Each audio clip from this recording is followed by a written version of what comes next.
Hi there, welcome back. Now, it's been almost 2 years since Jay Slater was tragically found dead after disappearing in Tenerife. But the nightmare has never ended for his mum, Debbie Duncan. She continues to be subjected to relentless online abuse and conspiracy theories. She's fighting to protect other grieving families from finding themselves in the same position. On the 17th of June 2024, British teenager Jay Slater disappeared after attending a 3-day music festival in Tenerife. Jay Slater, a 19-year-old apprentice bricklayer from Lancashire, disappeared. His last phone call said he was in the middle of nowhere and needed water. Within days, the case became the focus of global attention, with false conspiracy theories about his disappearance flooding the internet. Is anyone else getting Shannon Matthews vibes? He owes too much money to too many people. I believe he's been kidnapped by the Moroccan mafia. The family are just getting greedy now. We don't even know if it's his body. 29 days after he disappeared, Jay's body was sadly found by a mountain rescue team, with coroners ruling his death a tragic accident. And although his family, including Mum Debbie, hoped speculation about his death would end there, it didn't. Nearly 2 years from the tragedy, they continue to be the subject of online abuse. Jay's mum Debbie is now calling for an end to tragedy trolling, proposing Jay's Law to protect other families from being targeted in their darkest moments. Well, Jay's mum, Debbie, joins us now alongside Missing People CEO Ross Miller. Thank you both for joining us this morning. Thank you. Debbie, we're so sorry for what you've been through, the personal tragedy of losing your son. But on top of that, this vile hate that you've had to deal with is just unimaginable. Hearing our film there and some of the comments, I wonder how you feel about it now. Well, it's just never ended, like you say. 2 year on almost, and they just keep coming. But it's like this, they go around in circles, go back to the beginning, and like you say, the comments about I was involved in mafia and drug dealing, but then it gets really personal, you know, calling his family, calling me, involved, you know, the drug dealers, the family, a family full of drug dealers.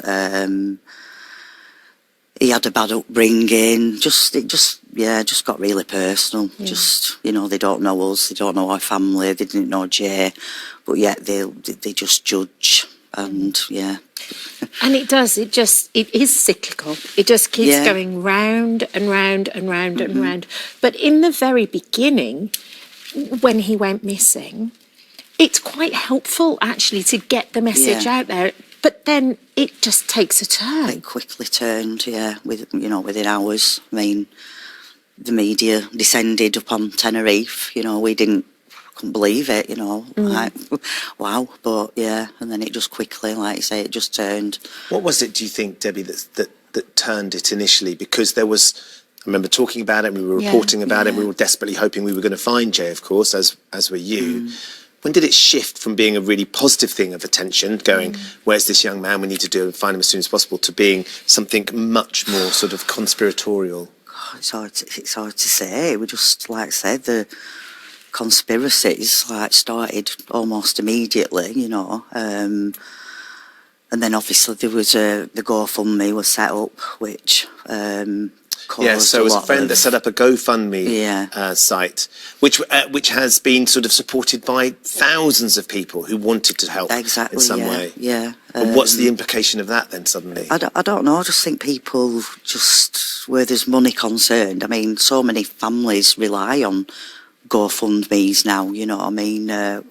Eternally grateful for all the help and support and the donations, and we were really transparent with the people at GoFundMe.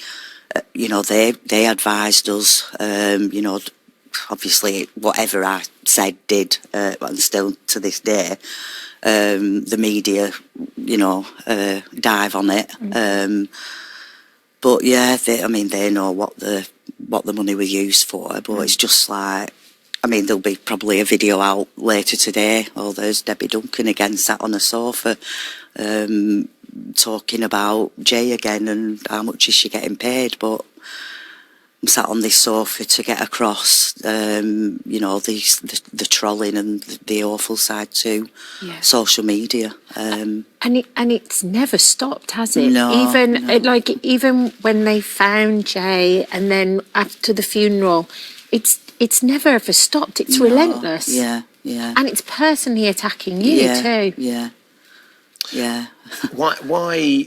So the interesting thing is, you are willing to be here today, 2 years after you tragically lost Jay, through everything you've been through, knowing that you're going to go through it again a little bit later on today, because it's going to bring it back up for people, but you're willing to sit here for a reason, for Jay's Law. Tell us a little bit about the petition and what you want to see change. So we started a government petition the end of last year. We have got over 13,000 signatures. The government have responded. We have been down to Parliament 3 or 4 times. And what is the law that you're trying to achieve? So, to make the big tech companies take more responsibility on what is actually put on their platforms. At the minute, it's just lawless. You know, they're given this platform to say absolutely what they want. The damage that it is causing to, you know, just not just our family. There's a lot of other families that have gone through it. But we want to try and fight to put a stop to tragedy trolling, because that's what it is.